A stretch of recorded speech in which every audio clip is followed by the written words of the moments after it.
Boa noite a todos.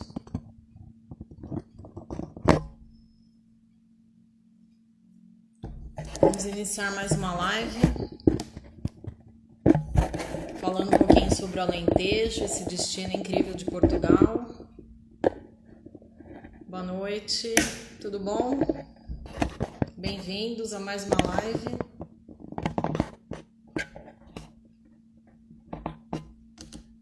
Vamos aguardar o pessoal entrar então para a gente começar a falar.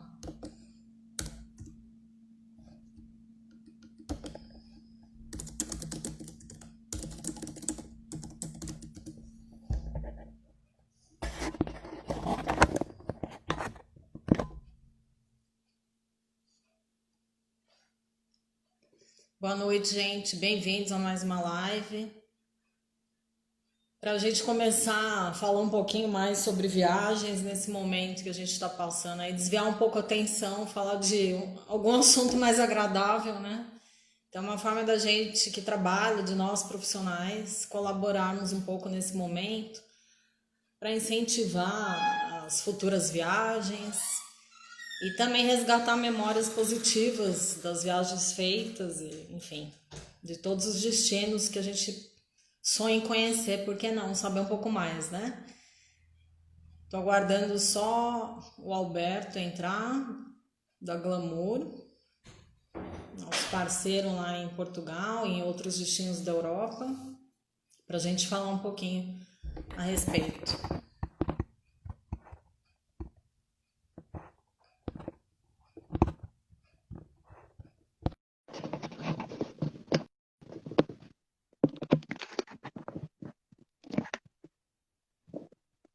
Oi, Vanessa. Olá, Boa boa noite. noite, Tudo bom com Alberto. você?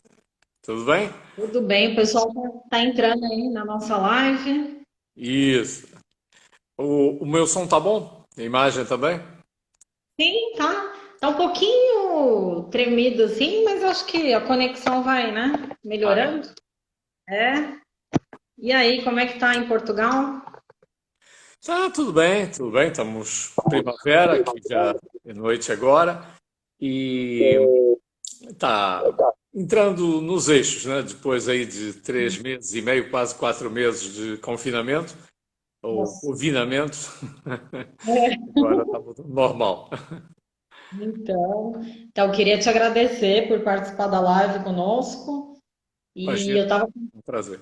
comentando que acho que nós, como profissionais, é uma forma até da gente colaborar, né, com os nossos clientes, nossos amigos, inspirando novas viagens.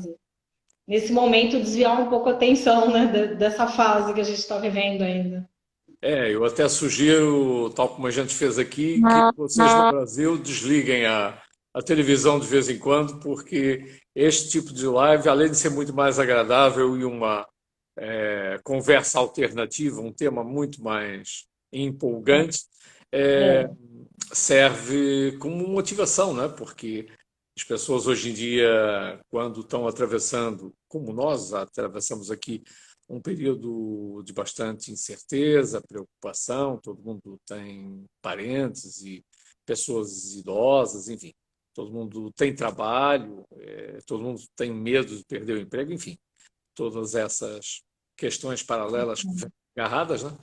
Então, nada sim. melhor quando a gente não pode fazer nada é, por um lado, se proteger e, por outro lado, procurar aliviar um pouco a cabeça de forma a não ficar em pânico. Porque eu costumo Pois é. dizer sempre que é bom você ter medo, né?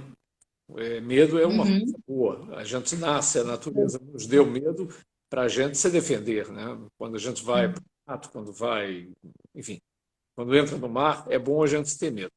Para E poder saber até onde vai, né? para poder se defender. Exato. Mas é péssimo quando você entra em pânico, né? Porque ou toma as decisões erradas, ou pior do que isso, não toma decisão nenhuma, né? Então, é sempre bom você ter medo e não pânico. E é um pouquinho essa mensagem que eu também A queria gente, passar. um pouco de viagem terapia, né, que a gente fala. Isso Por que mesmo. não? É. Isso. Então, a gente sabe aqui dos noticiários que Portugal se saiu super bem, né, nesse momento. porque tomou as devidas precauções e acho que o povo português também tem uma questão que eu percebi quando eu estive aí em 2018, são mais assim cautelosos, acho que é até um pouco mais conservador. É como se fosse um Brasil dos anos 80, começo dos anos 90. Eu notei isso e até comentei com a minha mãe, ela mais ainda do que eu, falando: Nossa, é incrível aqui, parece muito quando você era pequena, e todo jeito, estilo, que é uma coisa que a gente se sente assim, tranquilo em Portugal, né? Além de, claro, o idioma, porque você chegar na Europa e falar português É é um tudo luxo. de bom, né? Dá aquele. Você sai do avião jamais num relax mesmo, né? E é uma sensação muito boa, embora, claro, a gente saiba tudo mais, mas a hora que você chega, você fala, gente, como é bom estar aqui. E acho que está no sangue também, né, para nós aqui do Brasil. E eu acho que por conta disso contribui um pouco nesse tipo de situação. Um país menor, obviamente, é mais fácil, né?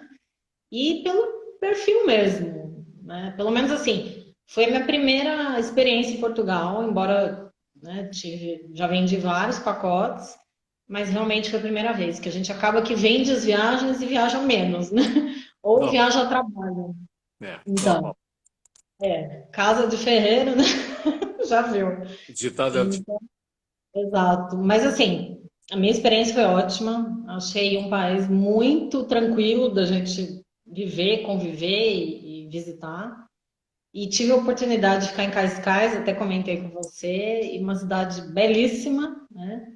Pertinho de Lisboa. Então, assim, eu senti assim que o dia a dia ali, pegando os comboios, indo, né? Parei na Torre de Belém. Então, é tudo muito fácil pra gente, porque essa questão da segurança que a gente infelizmente não tem aqui, é um grande atrativo, e por isso muitos brasileiros estão se mudando, né? Já vem anos isso, para Portugal. Então eu queria que você falasse um pouquinho dessa questão aí, como o país se saiu, né?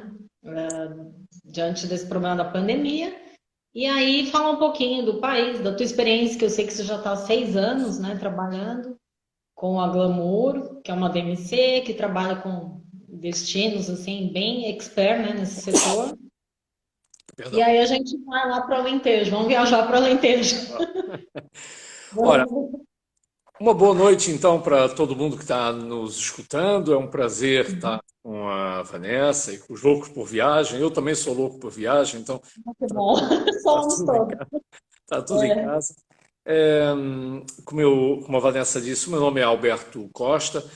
Eu sou o diretor-geral da Glamour, uma operadora que tem sede aqui em Portugal, mas nós operamos igualmente em Espanha, França, Alemanha, Áustria e os países do leste europeu.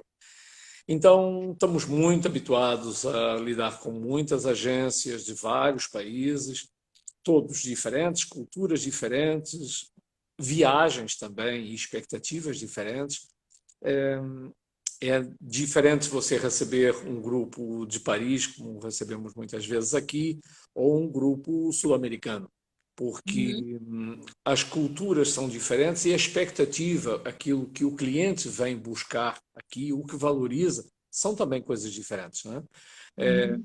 Um italiano, quando chega aqui, curiosamente, para vocês ficarem admirados, aquilo que eles mais procuram não é tanta cultura, né? Porque Roma, ou Itália, é monumento atrás de monumento e Uhum. berço da civilização. Mas, curiosamente, é o Oceano Atlântico.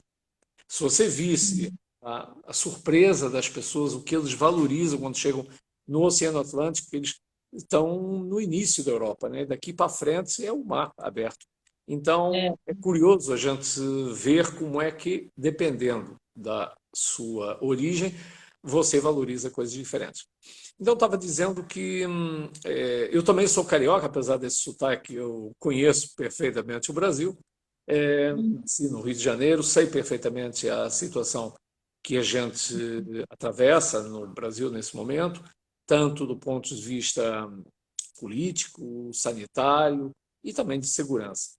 E aqui serve um pouco de contraponto. Isso que você estava falando Uhum. não deixa de ser um fator chave de sucesso para o turismo em Portugal.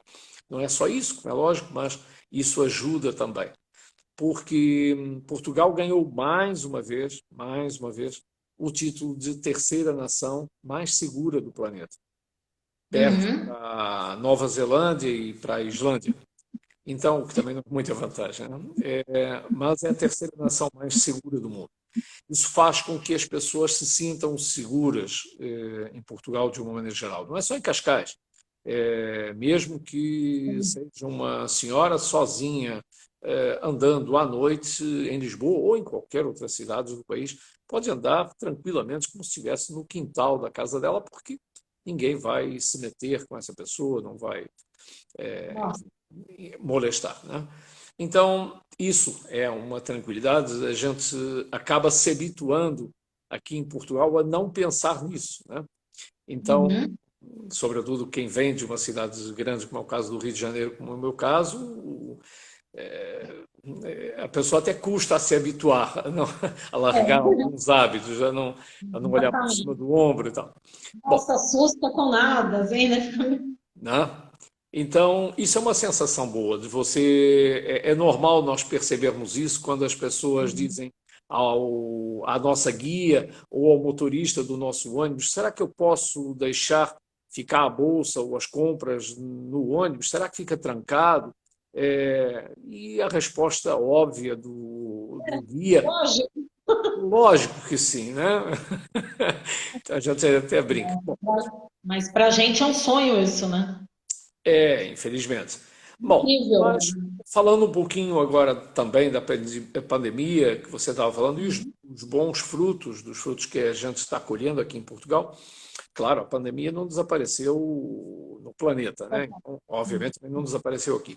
Ah, mas os bons resultados de Portugal, a meu ver, vêm de dois fatores. Um deles, o fator medo, não pânico, medo. Eu me lembro porque o último grupo que nós fizemos, nós tínhamos este ano recheado de viagens, como vocês imaginam, adiamos tudo. Mas o Sim. último nós estávamos fazendo os castelos da Alemanha, da Áustria e da Alemanha, e quando chegamos exatamente em Munique, estávamos para vir embora e estamos no final de fevereiro, começam telefonemas, uma tal de pandemia, ninguém sabia bem o que era, mas caiu algum cometa, o que é essa tal de pandemia? Diz, não, é para É. cancelar, é para adiar, bom, Nossa. o drama que vocês sabem. E comecei recebendo, eu e todo mundo, eu tenho várias pessoas na família ligadas à área médica, e disse, Alberto, é para ficar em casa. Não há ventilador suficiente, não há máscara suficiente, não há luva suficiente, fica em casa. Nossa. Mas por quê? Durante quanto tempo? Não interessa, depois eu te aviso. Fica em casa. É verdade. Coloca o pessoal todo trabalhando em casa, teletrabalho, ou não trabalha, ou vai de férias, mas fica em casa. Nossa. E isso fez com que as mães fossem buscar as crianças à escola. As escolas começaram, as fábricas deram férias mesmo antes do governo se ter apercebido do que tinha acontecido. Entendeu? Então, essa atitude prévia do povo se refugiar, Uhum. que alguém estava dizendo, alguém, não eram É. pessoas quaisquer, né, mas gente da área médica, tinha perfeitamente noção que não havia ventiladores suficientes para todo mundo, não havia luvas, máscara para o pessoal médico, quanto mais para nós.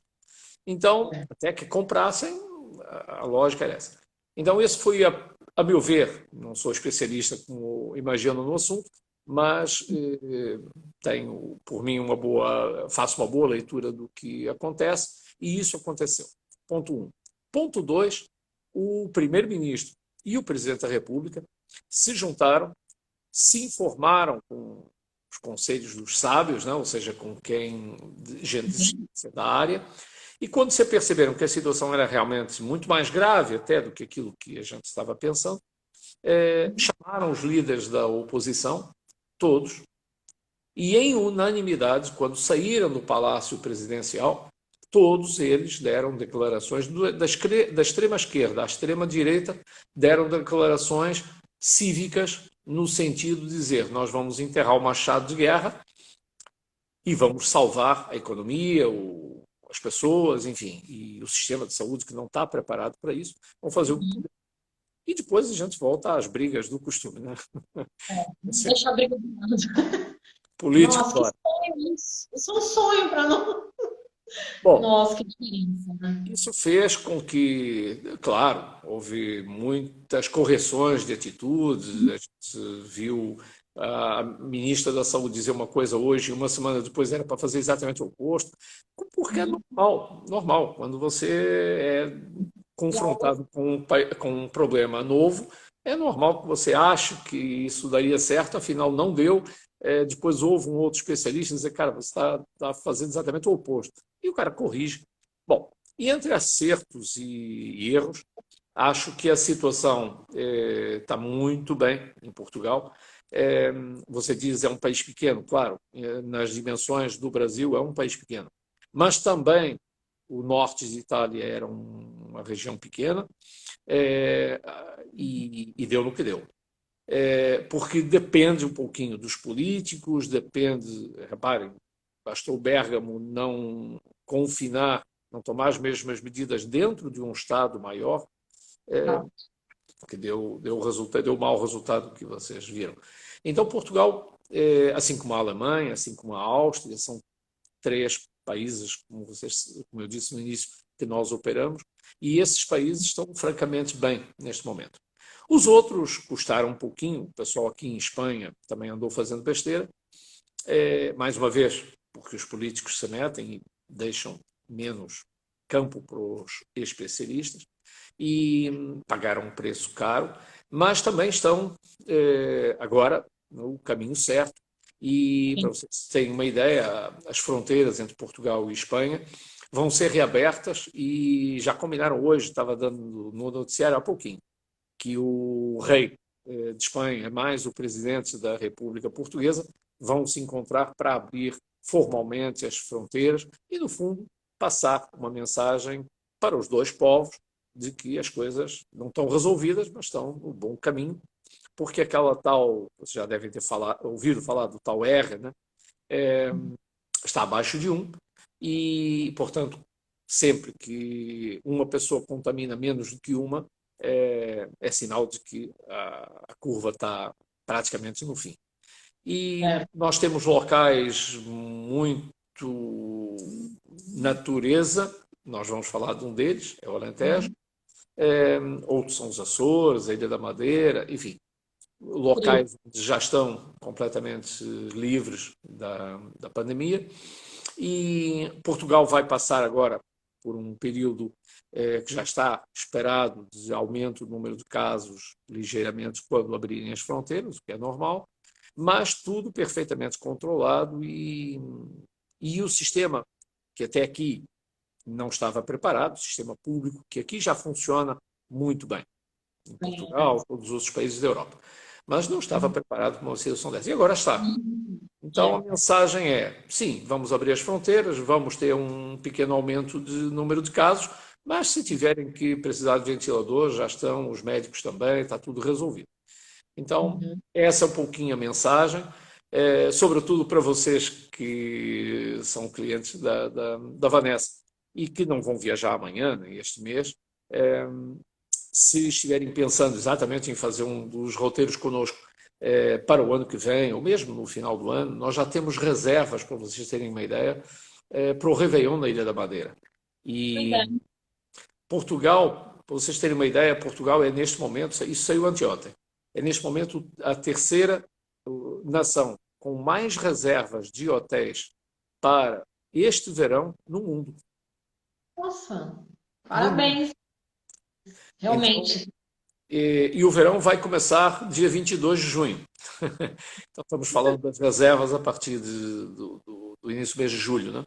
Então, enfim, a situação está, a meu ver, francamente bem e espero que a situação no Brasil, porque nós também dependemos muito de vocês.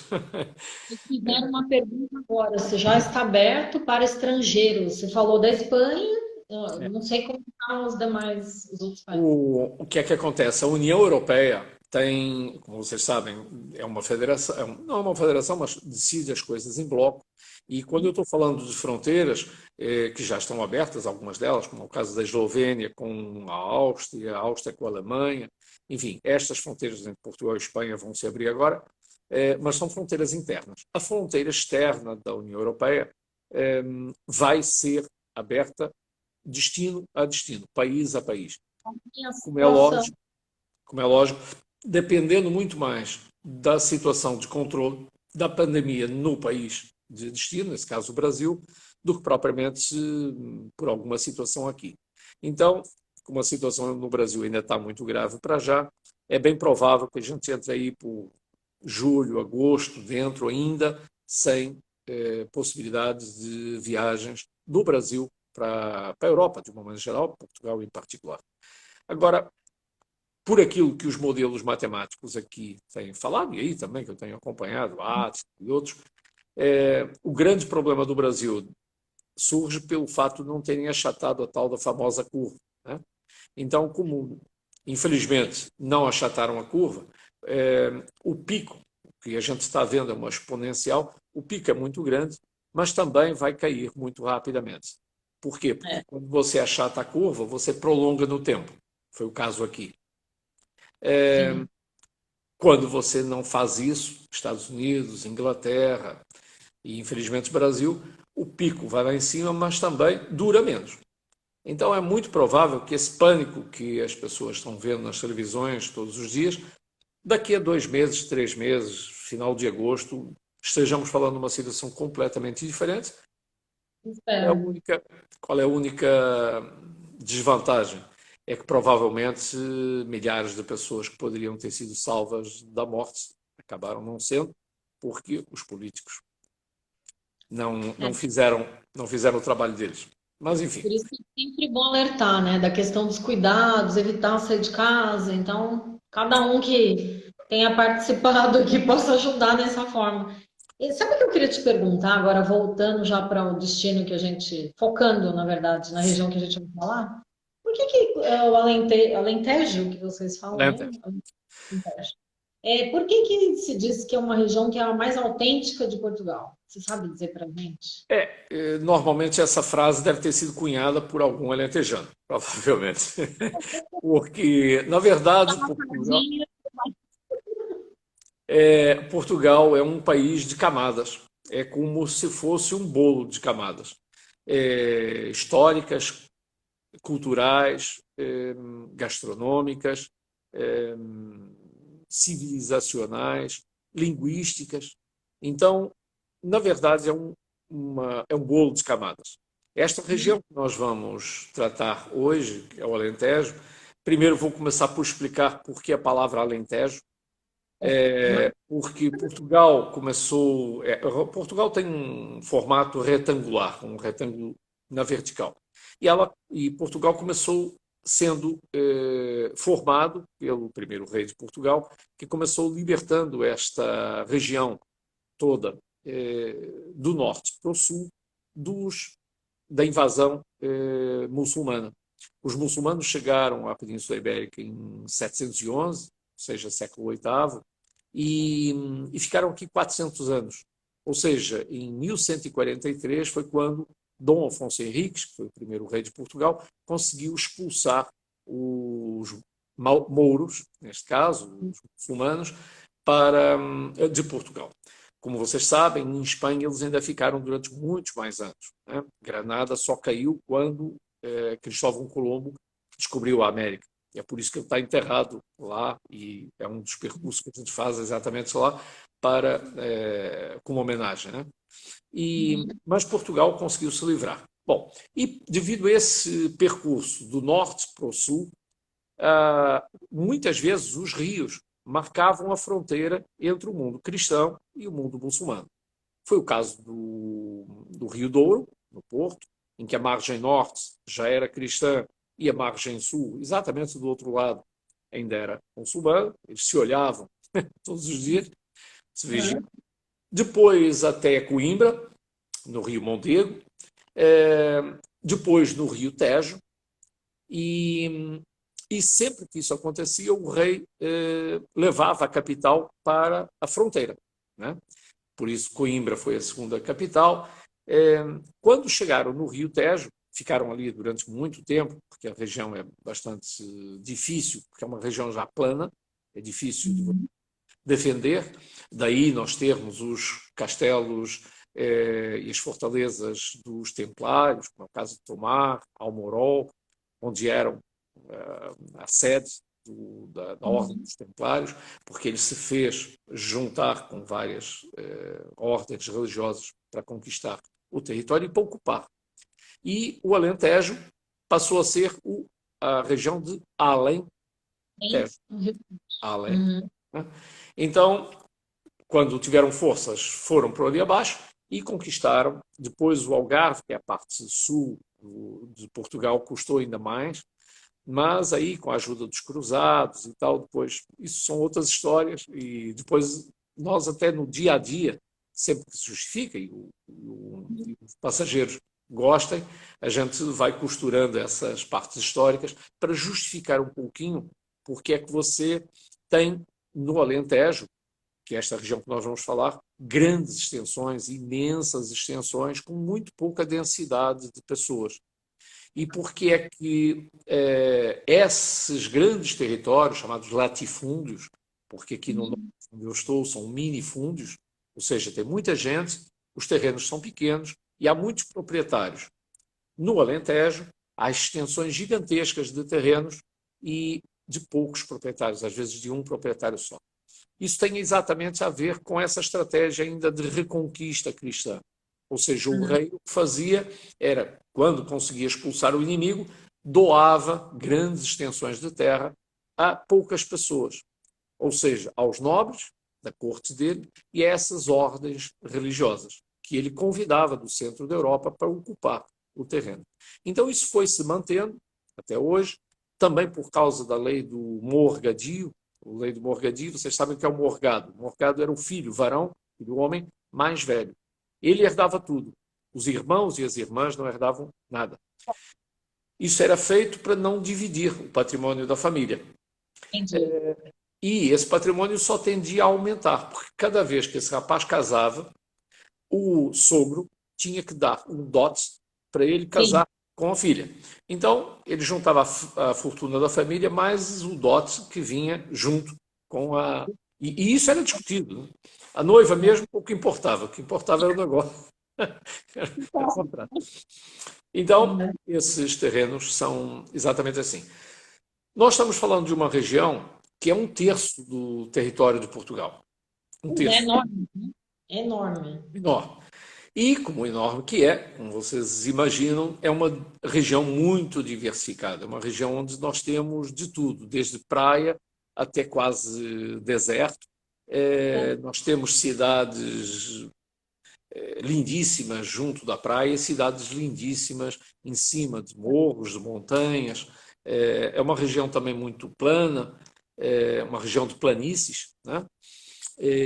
Tem poucas elevações, e as poucas elevações que tem não são muito altas e estão ocupadas pelas cidades. Então, desde o tempo dos celtas, os romanos, depois os cristãos, mais tarde os árabes, depois os cristãos novamente, foram ocupando sempre essas partes mais altas das cidades.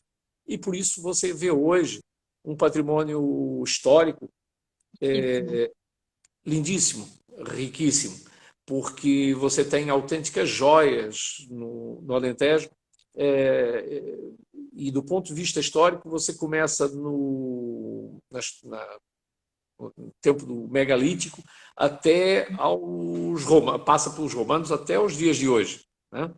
Então, megalítico, mega de grande, né? Litos de pedra, né? Ou seja, numa época em que não havia história, não havia escrita, mas nós temos inúmeras, em Évora, por exemplo, um pouquinho antes de Évora, temos para quem conhece na Inglaterra, o Stonehenge, né? Aqui o Crommelech Crommelech é um conjunto de menires, né?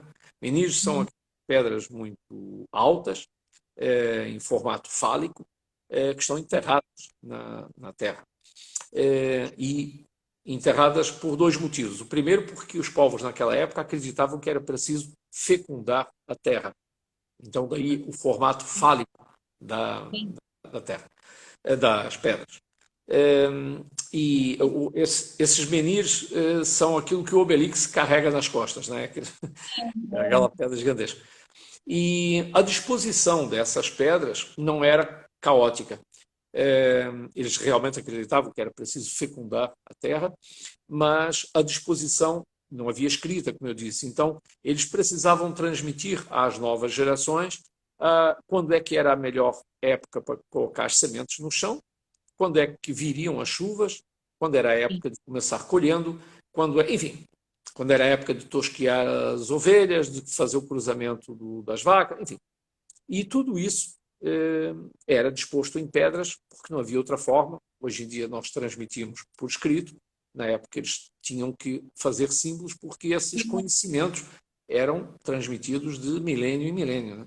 Então, daí essas construções.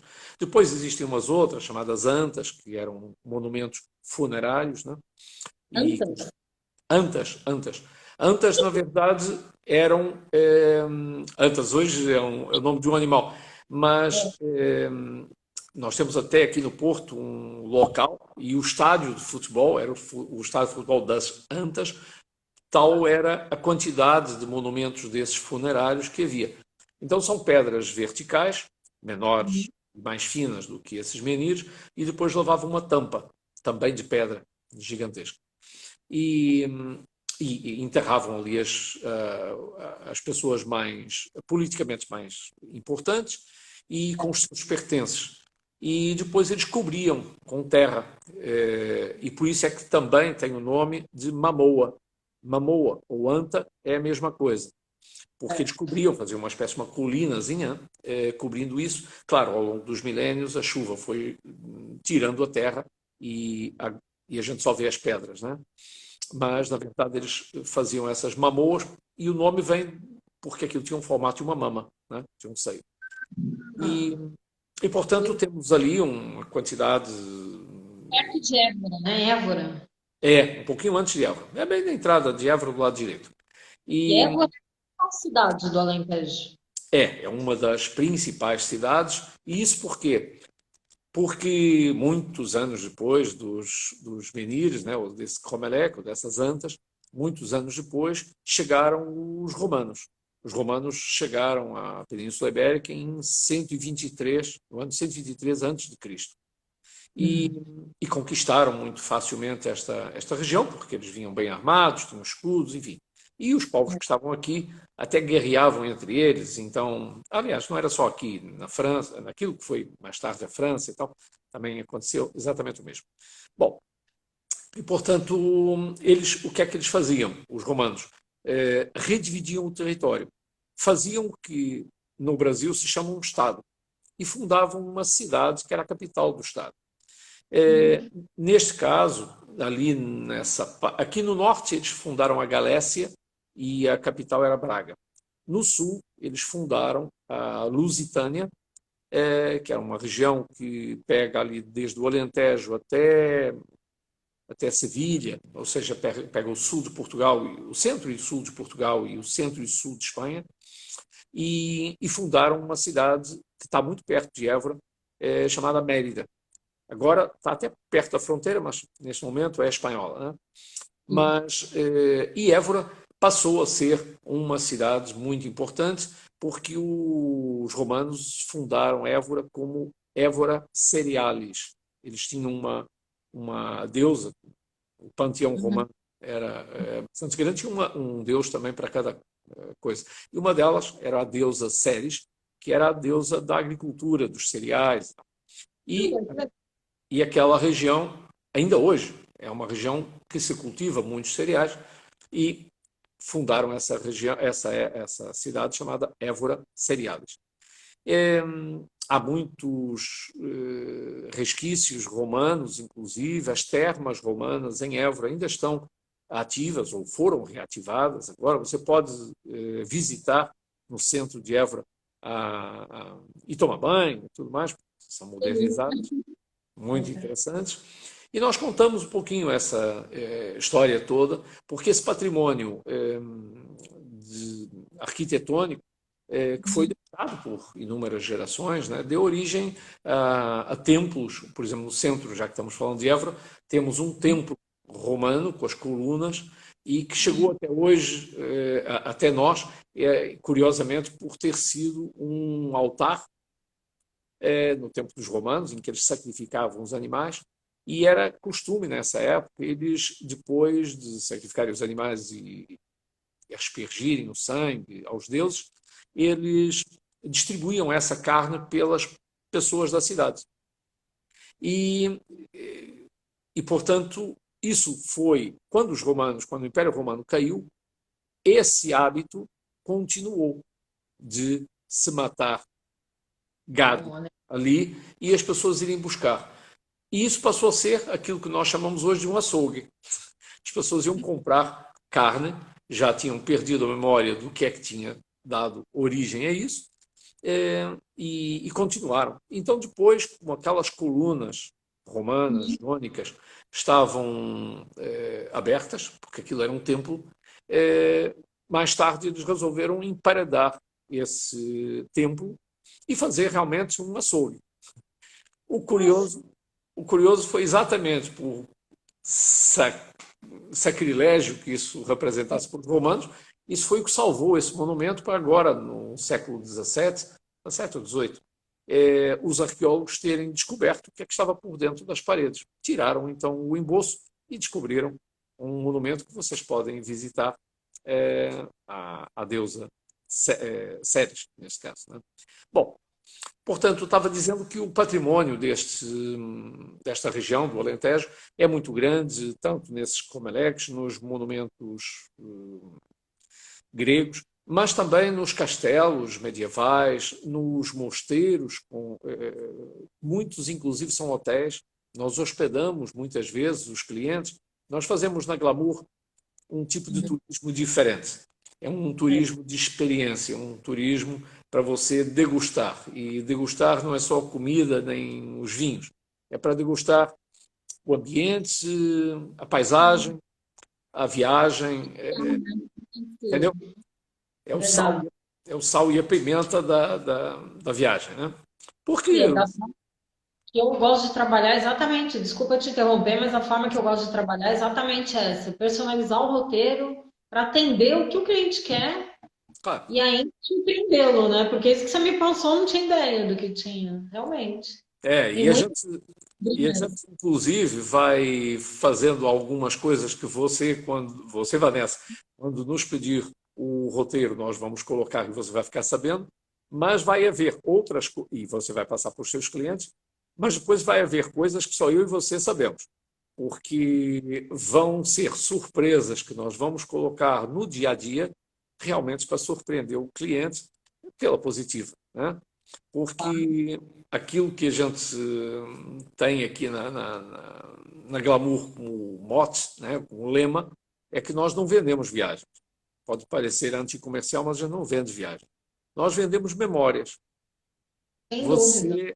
Você, quando faz uma viagem, você já se esqueceu o nome do hotel, já se esqueceu até o preço que deu pela viagem. Sabe aquilo que você não esqueceu de uma viagem de há 3 anos atrás? É que almoçou conosco em Espanha, debaixo de umas catacumbas, num restaurante fantástico e que você jamais esperava, porque está no subterrâneo de uma cidade. É uma coisa, né? É uma experiência, isso você não perde, realmente. Entendeu? E no E é um pouquinho isso. A gente grava a fogo essas memórias. com Então, certeza. nós vamos.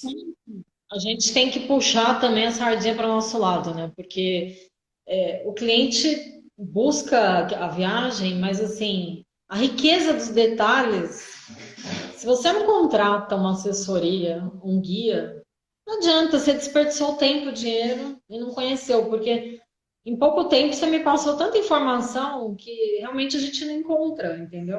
É normal. Por isso, Vanessa, é que no Glamour nós temos outro valor. É, nós nunca contratamos guias locais. Seja em Barcelona, seja em Valença, em Viena, ou em Madrid, ou no Porto, ou em Lisboa, nós não temos guias locais, porque guia local acaba destruindo um pouquinho aquilo que a gente gosta de criar entre a nossa guia e o grupo, ou entre a nossa guia e você, que é aquele à vontade. Então, as nossas guias estão todas preparadas para dar fazer uma visita guiada, fazer uma contextualização histórica, enfim, entrar na profundidade que acharem necessário, tanto na Catedral de Toledo, quanto na Sagrada Família em Barcelona, quanto no Palácio Real em Madrid, quanto numa vinícola no Alentejo. Entendeu? Então, é um pouquinho isso.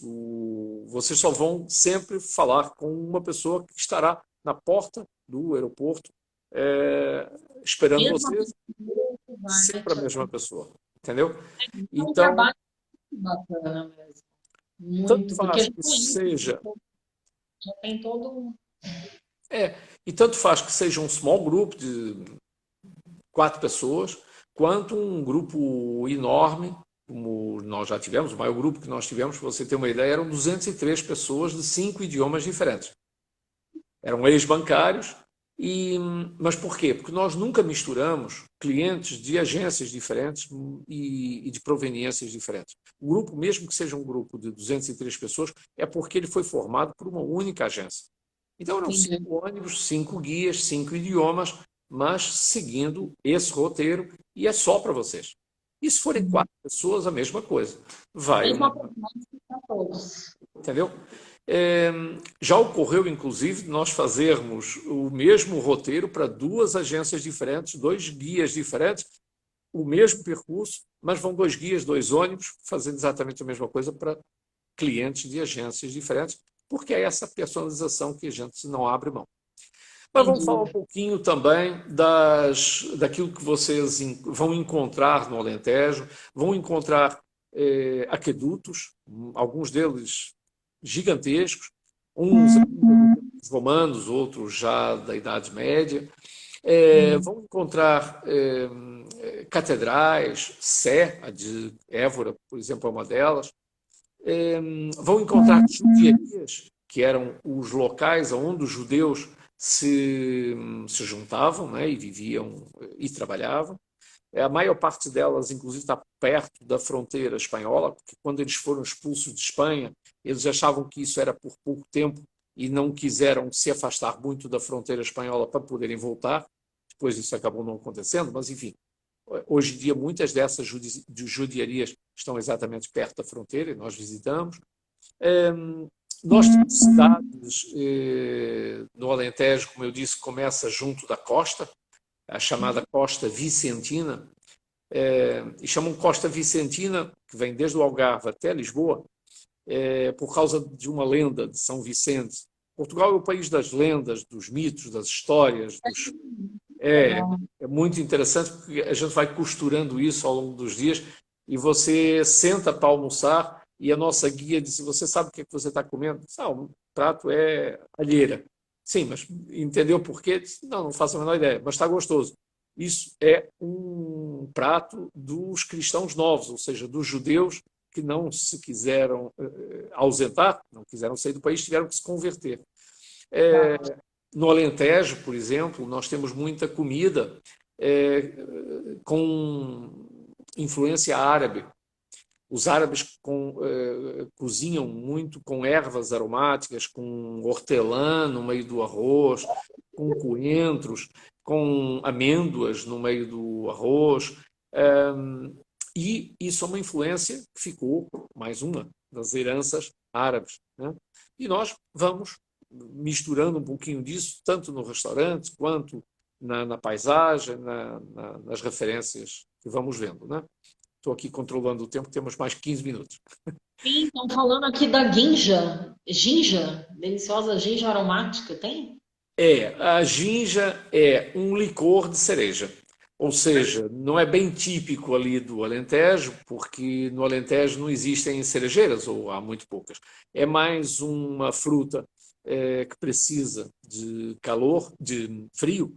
Então ela é mais típica da região norte, da beira interior, e aqui até da região norte, né, e Trás-os-Montes. Ou seja, a cerejeira precisa de muito frio e de preferência neve no inverno.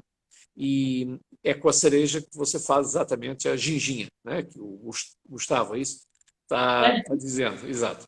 É, e é uma coisa fácil de fazer. Nós depois também damos essas receitas para quem gosta, que são licores Vamos muito, falar muito bons. rapidinho. Desculpa também falar de novo, mas é que o tempo está acabando mesmo. É, Vamos falar sobre a questão dos vinhos do Alentejo, do enoturismo. nós temos no Alentejo algumas coisas fantásticas para mostrar a vocês. Uma delas são os azeites, que são muito Sim, famosos. É, os vários tipos de azeite, os vários tipos de azeitona. As pessoas normalmente conhecem aquela azeitona verde ou a preta. Existe uma Rita. azeitona albina, que ela nasce verde, começa ficando branca, fica completamente branca. É muito interessante. E levamos as pessoas para visitar os lagares de azeite. O lagar é onde você fabrica o azeite, onde você prensa a azeitona. Explicamos, aliás, não sei se vocês sabem, se cortar a polpa da azeitona e esmagar, você, quando muito, tem uma pasta boa para colocar no pão, mas você não tem azeite. Sim. Você só obtém azeite se você triturar com o caroço. O caroço tem uma enzima que, ao ser liberta, ao ser esmagada, com a polpa faz soltar o óleo, que no fundo é o azeite. Né? Então nós vamos provar esses vários tipos de azeite, vamos ver olivais sem fim. Os olivais começam aqui no Alentejo e terminam praticamente em Barcelona. Você sobe e desce colina, não tem fim. É um dos produtos, obviamente, de exportação de Portugal, de Espanha e vários outros países mediterrâneos, e, claro, Portugal faz por isso. E o outro produto que vocês vão ver é o vinho. Normalmente, os grandes produtores de vinho também são grandes produtores de azeite, porque isso tem uma explicação também. É porque a época para você colher a azeitona, ela fica madura praticamente um mês depois, ou no final da vindima. Então, primeiro você colhe o vinho, as uvas, faz o vinho, e quando você acabou todo aquele trabalho para preparar o vinho, e já colocou dentro das barricas e tudo, a azeitona está madura. Então, a quantidade de mão de obra que historicamente é necessária para colher as duas coisas acaba indo uma vez só. Então, os grandes produtores, mesmo até os pequenos, faziam o vinho e cultivavam oliveiras também para ter as duas coisas e aproveitar as duas coisas. Delícia, né? Vinho, azeitona e azeite e tudo mais. Mas é que eu ainda não falei que tem os queijos. Então, quando você juntar as três coisas, tem Não sabia, não. Tudo novidade. Você sabe que ali no Alentejo nós temos os melhores vinhos de Portugal. Também alguns deles os mais famosos, também alguns deles os mais caros. As melhores vinícolas, as maiores, as mais bonitas vinícolas, e vários tipos de vinho, desde o vinho moscatel até o vinho tinto, o branco. Há vinho que é feito ainda hoje em talha. Sabe o Isso que é eu uma vi. talha? É uma espécie de uma ânfora em barro que transpira, ou seja, ela não é vitrificada e é uma jarra muito grande em barro. Ainda se produz vinho assim, das grandes vinícolas, e nós vamos visitar tudo isso. Depois, cada uma das vinícolas depois também tem, além da prova, da degustação e da visita em si, porque algumas delas são realmente muito bonitas, desde as muito antigas, que foram recuperadas, até às ultramodernas, feitas pelo Cisa Vieira, que é um arquiteto famoso, ganhou, não é o Nobel da Arquitetura, porque não existe Nobel, mas é o Prémio Pulitzer, e ele fez algumas no Alentejo que são fantásticas, né? Em Campo Tem Maior, hotéis também, né? As os vinícolas hotéis, têm hospedagem. inclusive, eu já citei alguns que a gente instala aos clientes, que são conventos, mosteiros, castelos, foram recuperados para hotéis de 5 estrelas, 4 estrelas, e tem uma experiência, mais uma vez, totalmente diferente do que ficar num hotel citadino normal. Né? Mas Então, tem hospedagem nas vinícolas? exatamente, a maior parte dessas vinícolas tem hospedagem também. Então, é uma outra experiência. Eles têm bicicletas, você falou nas bicicletas, eles têm Sim. bicicletas para você andar no meio da vinícola, para ir nas cidades vizinhas. Ali, como eu disse, é quase tudo plano, então bicicleta tem tudo a ver. Mas nós temos também na costa, temos uma ecovia no Alentejo com 450 quilômetros, para você ter uma ideia. Uma ciclovia, uma ecovia. Então você vê as pessoas andando de bicicleta, correndo, de cidade em cidade, e muitas vezes ela passa bem junto da falésia, né? Bem junto são os passadiços em madeira, eles são muito bonitos. E é uma Tô lembrando, oportunidade. tô lembrando aqui que eu te falei. Primeiro tem que andar de bicicleta, depois tem que tomar o vinho, né? Não convém inverter. Vai dar certo, passeio, vinho. Não convém inverter. Só que aquilo tem umas balizas e tal, mas não é para cair. Quer dizer que tem queijo no Alentejo também. Que Não coisa! só tem queijos excelentes, porque, claro, com aquelas pastagens se cria muito gado, muita ovelha, muita cabra, se come, agora falando de gastronomia, muito borrego. Borrego é o filho da ovelha.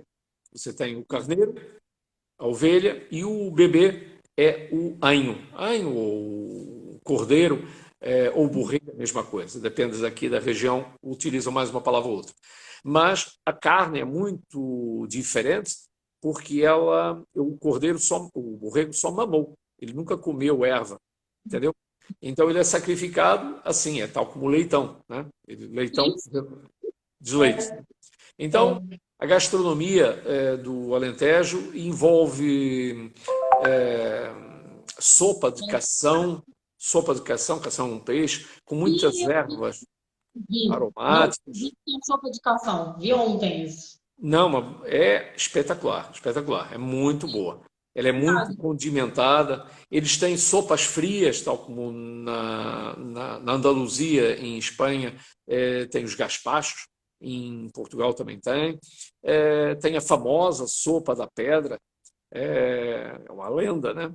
Dizia que um monge ia passando, muito pobre, só tinha uma panela, colocou uma pedra dentro, ia batendo de porta em porta, dizendo: me dê alguma coisa, qualquer contributo, uma batata, o que tiver. E cada um ia colocando uma batata, uma couve, um chouriço, um pedacinho de presunto, do toucinho e tal. E no final ele tirou a pedra e fez uma excelente sopa, né? Então a lenda conta um pouquinho essa, mais uma lenda, né? Então, você falou em hospedagem, existem muitos hotéis rurais, hotéis que são propriedades particulares, os donos ainda moram lá, a senhora serve o café da manhã e o almoço, o jantar, se for necessário, mas tem hoje uma piscina e depois eles levam você para andar de cavalo. Eles têm, além das bicicletas, você pode andar de cavalo. Existem no Alentejo enormes lagos para você andar de barco, de lancha, de stand-up paddle, de pedalinho. O maior lago artificial da Europa está exatamente no Alentejo, ali perto de Monsaraz, que é o Alqueva. Então, eu acho que no Alentejo nós conseguimos reunir. Você perguntou quantos dias. Depende Quer um te falar? pouquinho, depende um pouquinho do interesse de cada uma das pessoas, como é natural.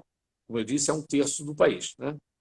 Mas nós teríamos ali, à vontade, assunto, conteúdo para 10 dias, 12 dias.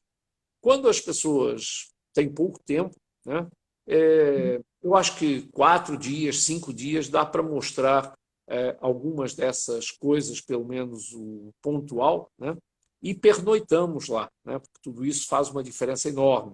Você visitar, por exemplo, o centro histórico de Reguengos de Monsaraz, ou de Évora mesmo, ou de Sines, para comer o choco frito. Sabe o que é choco? Choco é uma Não. espécie de uma lula grande, uma lula grande. E eles cortam em anéis, e é uma carne muito branquinha, muito durinha, muito saborosa. Eles fazem aquilo empanado, com limão e com batata frita. Eu já jantei, mas começo salivando só de falar. E qual época que você acha que seria interessante para ir nessa região do ano, assim? Olha, Vanessa, não tem. Eu, honestamente, não tem. Não. Porque o Alentejo, normalmente, ele, como é interior, junto da praia, não tem grande variação térmica. No interior, Você tem noites muito frias, não chega a nevar, mas chega a gear. E no verão você tem noites muito quentes, né? No verão. Em qualquer desses extremos, o Alentejo é muito interessante. O que eu prefiro, se você disser, Alberto, você levaria uma pessoa da sua família, qual é o seu conselho? Primavera. Primavera. Mas Aliás, a Europa vale pela primavera. Mas isso é uma preferência pessoal. Temos tours para ir esquiar em Andorra. Então, a gente tem, na Europa, felizmente, tem de tudo. é Mas para porque eu sou Florida, né? Então na primavera fica lindo mesmo. Não tenha e, dúvida. e é curioso porque enquanto no final do verão todas aquelas planícies têm os cereais, o centeio, o trigo estão cortados, né? Então fica um aspecto meio seco. É, As chuvas do inverno e o florescer da primavera, a entrada da primavera ali, final de fevereiro, início de março, puxa, é a época em que eu mais gosto de ir no Alentejo, porque não está mais tanto frio, né? Você tem as paisagens todas começam, as árvores e o próprio terreno, e ele é muito ondulante, né? Então você vê aquelas planícies sem fim, todas coloridas com as florzinhas, é muito bonito. O resto do patrimônio, vinícola, gastronômico e arquitetônico, está lá o ano todo, né? não, mas eu acho que a tua sugestão é bom. Combina muito também com o meu gosto. A primavera é sensacional. Já que tem que escolher, de repente, né?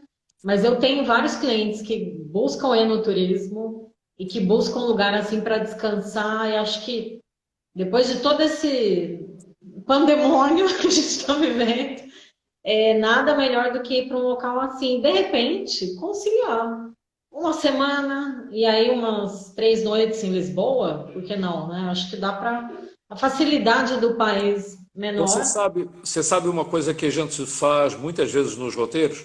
É, a gente sai do aeroporto e, em vez de ir para Lisboa, o aeroporto está dentro de Lisboa, né? Em vez de ir para o hotel para Lisboa, a gente já sai direto para vai dormir em Évora, por exemplo. Por quê? Ah, Porque são 2 horas de uma ótima autoestrada. Então, não importa a que horas você chega, se chega às 7h30, 8 horas, 10 horas da manhã, você vai almoçar em Évora. Aí você olha, almoça, depois vai para o hotel, faz o check-in, o pessoal descansa, depois nós aproveitamos e fazemos aquilo que não é possível em Lisboa fazer, que é passear dentro da cidade, no centro histórico, e depois, então, aí sim, visitamos no dia seguinte as cidades de outra forma, e as cidades no entorno, e deixamos Lisboa para o final, sei lá, 3 dias, até para deixar o último dia livre, né? Eu não sei se a gente está no tempo, quase, porque aí o pessoal faz as comprinhas e aí já está mais fácil de já está perto voltar. do aeroporto, acaba enfiando o pé na jaca ali mesmo. Não, é verdade. Bom, eu achei uma proposta excelente e vou passar para quem não pôde assistir, né? Vou deixar esse vídeo gravado, óbvio. Vou divulgar. Quem sabe a gente faz a próxima pelo Facebook também, porque aí acho que pegam mais pessoas. Eu tenho a impressão que sim. E eu quero falar também depois com você sobre o Algarve, eu acho uma região excelente. Nós temos. Isto é um país muito pequeno, estou atento ao tempo. Isto é um país muito pequeno, mas você não imagina a densidade de assuntos, de conteúdo, sobretudo caminho para o norte. É curioso, conforme nós vamos andando para o norte, o Algarve, que você falou, está no sul, mas andando para o norte, vão se adensando as cidades, os assuntos, o conteúdo, para além dos Açores e da Ilha da Madeira, né, que são dois arquipélagos. É você que determina aí o Não, não, tema vou da falar próxima assim, live. dentro da madeira, com certeza. O tempo está acabando, tem algumas perguntinhas aqui. Depois, quem sabe a gente responde. Estão falando sobre agosto, Sim. que é um mês de festa em Portugal. Agosto é um quê? Não entendi. Um mês de festas em Portugal? Porque Ah, dizem. não. Portugal começa em festa mais ou menos aqui em março e termina no final de outubro, para você ter uma ideia. Agosto é só o auge dos turistas, né? Então, Entendi. e dos imigrantes. Mas Nosso tem, tempo. o pessoal deve ter falado por causa de Campo Maior, que tem a Festa das Flores, dos tabuleiros em... Fechou o tempo, Alberto. Vamos encerrar. Muito Muito obrigado. obrigada.